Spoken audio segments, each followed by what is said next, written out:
Shalom, shalom, je suis dans la joie d'être avec vous encore aujourd'hui. Merci de vous être connectés. Nous entrons dans notre thème global, la restauration de l'adoration. Et le sous-thème d'aujourd'hui s'intitule la règle fondamentale. Bien aimé, il y a une règle fondamentale en ce qui concerne l'adoration. Et cette règle fondamentale nous est donnée par Jésus-Christ lui-même. Lisons ensemble les Saintes Écritures. Nous sommes dans l'évangile de Jean, chapitre 4, versets 22 à 24. C'est Jésus qui parle. Vous adorez ce que vous ne connaissez pas. Nous adorons ce que nous connaissons car le salut vient des Juifs. Mais l'heure vient, et elle est déjà venue, où les vrais adorateurs adoreront le Père en esprit et en vérité. Car ce sont là les adorateurs que le Père demande. Dieu est esprit, et il faut que ceux qui l'adorent l'adorent en esprit et en vérité. Alors, chers amis, Jésus pose ici la règle fondamentale, qui est Dieu est esprit, et il faut, c'est une obligation, un impératif, que ceux qui l'adorent comment? En esprit et en vérité. Ici, Jésus s'adresse à une femme, la femme samaritaine, puisqu'elle habitait en Samarie. Et après que cette femme lui ait dit comment eux adorent Dieu, Jésus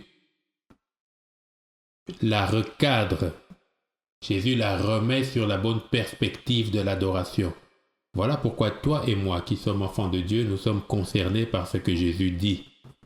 Parce qu'il veut s'assurer que toi et moi, et que l'Église, corps du Christ en général, adore Dieu en esprit et en vérité. La femme disait, mais c'est sur cette montagne que nous adorons. Elle a parlé d'Abraham, de beaucoup de choses. Jésus ramène la perspective. Nous pouvons nous retrouver dans un processus, dans une tradition, une coutume d'adoration, une coutume biblique bien sûr, c'est-à-dire une manière de faire que nous répétons, que nous reproduisons, mais qui, avec le temps et avec beaucoup de syncrétisme, des petites choses que nous faisons entrer, perdent la force, la saveur et même l'odeur et même la couleur de ce que le Seigneur attend de nous. Jésus remet les pendules à l'heure. Alors, les Samaritains, il faut savoir que c'est un peuple qui s'est formé par la force des choses au cours de l'histoire, car après la mort de Salomon, son fils Roboam a hérité de 2 tribus, Juda et Benjamin. Et son ancien serviteur, qui devint rebelle, a récupéré les 10 autres tribus. Ainsi, en Israël, il y avait le royaume du Nord et le royaume du Sud. Et dans le royaume du Nord, qui connut la première invasion des Assyriens, qu'est-ce que les Assyriens ont fait? Ils ont enlevé tous les habitants de la Galilée et de la région, et ils les ont déportés en Assyrie. Si vous entendez de la grande dispersion, c'est ça, les 10 tribus d'Israël qu'on ne retrouve plus à cette époque-là. Et ils ont transplanté des Assyriens dans la région. Et ces Assyriens sont venus rencontrer le peu de Juifs qui restaient. Ils se sont mariés, ils ont eu des familles ensemble et ça a créé les Samaritains. Donc les Samaritains étaient un peuple que les Juifs ne voulaient pas fréquenter parce qu'ils les considéraient comme impurs. Mais Jésus parle à cette femme, s'approche de cette femme, aide cette femme, puisque lui c'est Jésus. Et en parlant avec cette femme, il arrive à parler de l'adoration. L'adoration est un niveau ultime dans notre discussion avec Dieu. Quand nous nous convertissons, quand nous marchons avec Dieu, quand nous lui donnons nos vies, nous grandissons dans la foi et le Seigneur attend qu'à un moment donné, nous vivions comme des adorateurs. Pas seulement que nous l'adorions, mais que nous vivions comme des adorateurs. Alors, pourquoi revenir à cette règle fondamentale? Puisque nous sommes dans une ère, je parle pour l'ère et la saison et les temps et l'époque dans laquelle je vis, et toi et moi vivons, où il y a de plus en plus de mélange, de plus en plus de syncrétisme, de plus en plus de métissage, de plus en plus de choses qu'on fait entrer en croyant bien faire très certainement, mais qui en fait font perdre la nature de l'adoration telle que Jésus nous la propose afin que son Père soit glorifié. Il y a tant de choses, tant de pratiques, tant de coutumes. Je ne vais pas les décrire ici maintenant, nous aurons le temps d'en parler, mais vous et moi, si nous sommes observateurs, nous constatons que le corps du Christ, dans certains milieux et d'une certaine manière, est en train de se diluer dans le monde, alors que nous sommes le sel de la terre et que nous devons influencer le monde pour qu'il se tourne vers Jésus-Christ. Alors, il y a 3 points que je voudrais souligner avant que je puisse conclure. Le premier point, c'est que Jésus dit à la femme samaritaine, « Bien sûr, vous adorez, mais vous adorez ce que vous ne connaissez pas. » Et il met en opposition au fait que les Samaritains adorent. Ils adorent Dieu, mais ils ne connaissent pas Dieu. Ils parlent d'Abraham, mais ils ne connaissent pas d'Abraham. D'ailleurs, la femme samaritaine dira, notre père Abraham. Oui, un peu, tu as un peu de sang d'Abraham, mais aussi un peu de sang de Syria. C'est comme toi et moi, avons-nous un peu de chrétienté dans nos vies et un peu de mondanité dans nos vies. Qu'à cela tienne, Jésus dira, vous adorez ce que vous ne connaissez pas. Nous, par contre, nous les Juifs, nous adorons ce que nous connaissons. Et la preuve, Jésus dit, car le salut vient des Juifs. Pour adorer le Seigneur, première leçon, il faut connaître Dieu. Ça, les Samaritains connaissaient. Mais la deuxième leçon, c'est que il faut être dans la nouvelle nature. Pour nous qui sommes de la nouvelle alliance, puisque nous ne vivons pas dans l'Ancien Testament. Du temps de Jésus, il était naturel que seuls les Juifs puissent adorer Dieu tel que Dieu l'attendait, parce que depuis le temps de Moïse, Dieu s'est révélé et a montré à Moïse comment l'adorer, comment s'approcher de lui, par le biais du sacrifice. Donc, toi et moi, il ne suffit pas de connaître comment adorer Dieu, mais nous devons aussi avoir donné nos vies à Jésus-Christ et être gens de la maison de Dieu. Nous devons devenir chrétiens par le moyen de la nouvelle naissance que nous recevons lorsque nous lui donnons nos vies, nous nous repentons de nos péchés et tu lui donnes ta vie en confessant de ta bouche, en croyant dans ton cœur qu'il est Seigneur. C'est la première chose. Donc la première leçon, c'est que nous devons faire en sorte que nos vies soient conformes à la vie de Christ. Si nous voulons adorer selon Dieu.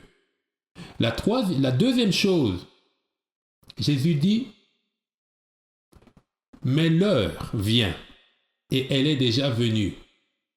L'heure vient, c'est l'heure qui vient avant la croix. Elle est déjà venue, c'est tout ce qui se passe après l'œuvre de la croix. Ici, Jésus prophétise que sa mort et sa résurrection arrivent. Excusez-moi. Que sa mort et sa résurrection arrivent et que après ça, nous serons dans la plénitude de l'adoration puisque nous n'aurons plus à passer par les sacrifices sanglants tels que Moïse l'avait instauré dans la loi.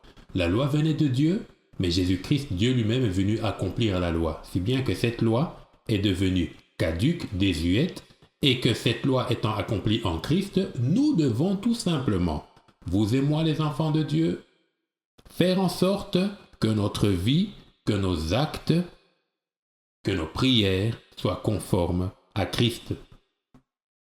Dont l'heure vient et elle est déjà venue où les vrais adorateurs, parce qu'il y a de faux adorateurs, Remarquez, du temps d'Élie, il y avait les adorateurs de Baal et d'Astarté. Mais même dans l'Église, il y a les faux adorateurs. Dans la parole de Dieu, on parle des Nicolaïtes. Il y a de faux adorateurs. À Laodicée, il y avait de faux adorateurs. L'heure vient où les vrais adorateurs, c'est là où toi et moi, c'est la deuxième leçon, nous devons faire le scan de nos vies, l'audit de notre liturgie, de notre manière de nous approcher de Dieu et nous assurer que nous avons les critères des vrais adorateurs, non seulement dans ce que nous sommes, mais dans ce que nous faisons. Alors les vrais adorateurs, ils feront quoi? Ils adoreront le Père en esprit et en vérité, car ce sont là les adorateurs que le Père demande. Au ciel, Dieu fait des requêtes. En tout cas, Dieu, il est tout suffisant lui-même. On parle du Père ici. Nous croyons en un Dieu qui se manifeste en trois personnes, celle du Fils, du Père, du Saint-Esprit. Mais quand Jésus était incarné, il se présentait comme le Fils du Père, quoique Dieu lui-même.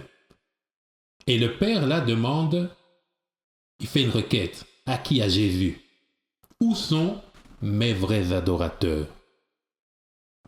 Où sont mes vrais adorateurs? Et aujourd'hui, nous nous posons encore la question, où sont les vrais adorateurs de Dieu? Point d'interrogation. Alors, ces vrais adorateurs que le Père demande, il faut qu'ils adorent le Père en esprit et en vérité. Et si le Père demande à son Fils où sont les vrais adorateurs, c'est parce qu'il constate que dans la multitude des adorateurs et des manières d'adorer, il y a un déficit, il y a un manque. Il ne trouve pas que nous l'adorons en esprit et en vérité. Donc, la loi fondamentale, c'est que nous devons adorer Dieu en esprit et en vérité. C'est ainsi que nous devons scanner, nous les chrétiens du XXIe siècle, lorsque nous sommes dans nos cultes, lorsque nous vivons dans nos maisons, lorsque nous évoluons dans la société. Sommes-nous des adorateurs qui adorent le Père? Oui, c'est vrai, mais le faisons-nous en esprit et en vérité? Pas seulement en esprit, pas seulement en vérité, mais en esprit et en vérité. Les deux binômes doivent être mis ensemble. Et le troisième point, c'est que Jésus souligne encore pourquoi nous devons adorer le Père en esprit et en vérité. Il dit l'exigence, l'obligation. Comme le Père est en quête de vrais adorateurs, il faut que nous puissions l'adorer, que tu puisses l'adorer, que nous puissions l'adorer, même vous, même toi la femme samaritaine. Tu dois savoir que la manière dont tu adores n'est pas la bonne, puisqu'il faut adorer en esprit et en vérité. Et ce que Jésus dit, il donne l'explication à la femme samaritaine, il nous donne l'explication. Jésus dit, Dieu est esprit. Dieu est esprit. Il est Dieu et il est esprit. Donc ce Dieu-là, on ne peut le représenter par une statue, comme à l'époque les statues de Baal, les statues d'Astarté, de Dagon, ou la grande statue que Nabuchodonosor avait voulu faire de sa personne. Dieu ne se représente pas par des artefacts. Dieu est esprit. Et parce qu'il est esprit, il faut, c'est une obligation, il faut que ceux qui l'adorent, donc toi et moi, l'adorent en esprit et en vérité. Et c'est ici que je commence à atterrir dans mon message. Nous devons adorer Dieu en esprit et en vérité. Est-ce que dans nos églises, dans la manière dont nous faisons nos cultes, nous adorons Dieu? Oui, mais est-ce en esprit et en vérité? Est-ce que la manière dont moi-même je m'approche de Dieu, est-ce en esprit et en vérité? Et comme l'adoration n'est pas seulement que la culture de chanter, d'élever sa voix et d'élever nos mains et de glorifier Dieu à haute voix, mais c'est tout un style de vie. Est-ce que ma vie est-elle motivée par une adoration qui se manifeste en esprit et en vérité? En esprit, qu'est-ce que ça veut dire? Comme Dieu est esprit, c'est-à-dire on ne peut le voir, on ne peut le toucher, on ne peut le percevoir que si lui-même se révèle ou se manifeste. Il faut que nous-mêmes nous puissions entrer dans cette dimension-là, la dimension où nous avons la révélation de Dieu. C'est ça en esprit. Et la seule manière d'avoir la révélation de Dieu totale, c'est en ayant la révélation de Jésus-Christ. Et le seul moyen que Jésus nous a donné pour que nous ayons la pleine révélation de sa personne, c'est que nous devons être conduits par le Saint-Esprit. Il nous conduira dans toute la vérité. Car Jésus-Christ lui-même est la parole, il est la vérité. Je suis le chemin, la vérité, la vie. Alors, marcher dans l'esprit, servir Dieu en esprit, c'est servir Dieu dans la révélation de Jésus-Christ. Et la révélation de Jésus-Christ, c'est sa parole. Toute sa parole. C'est la première chose. La deuxième chose, lorsque nous marchons en esprit, nous marchons en vérité. Donc il y a l'esprit, nous avons la révélation de quoi? De la vérité. La vérité, c'est Jésus. Et Jésus, nous le discernons, nous le recevons, nous le comprenons par le ministère du Saint-Esprit en nous. Voilà, bien-aimés. La règle fondamentale, elle est simple. Ceux qui adorent Dieu doivent l'adorer en esprit et en vérité. Il faut qu'ils aient une vraie révélation. Révélation d'abord personnelle, mais aussi une révélation qui cadre avec les Saintes Écritures. Pas quelque chose qu'on a rêvé, c'est ce qui est écrit. Jésus s'appuie sur ce qui est écrit lui-même. Et la deuxième chose, et la dernière chose, c'est que lorsque nous avons la révélation de cette vérité, nous devons la mettre en pratique. La règle fondamentale, c'est d'adorer Dieu en esprit et en vérité. Alors faisons notre introspection, si cela est utile, et revenons. Revenons. Toi et moi, nous serons conduits par le Saint-Esprit. Une église locale doit être conduite par le Saint-Esprit. Un ministère doit être conduit par le Saint-Esprit. C'est pour ça qu'une église locale ne se bâtit pas sur un ministère. Une église locale se bâtit sur la révélation de Jésus-Christ, sur la personne de Jésus-Christ. Alors, bien-aimés, dans notre quête de la restauration de l'adoration, pour aujourd'hui, nous avons fait un parcours.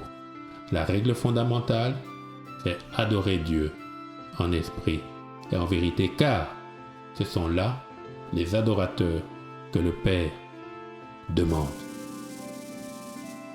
Merci de m'avoir suivi. À très bientôt. J'espère que vous avez été édifiés. Shalom.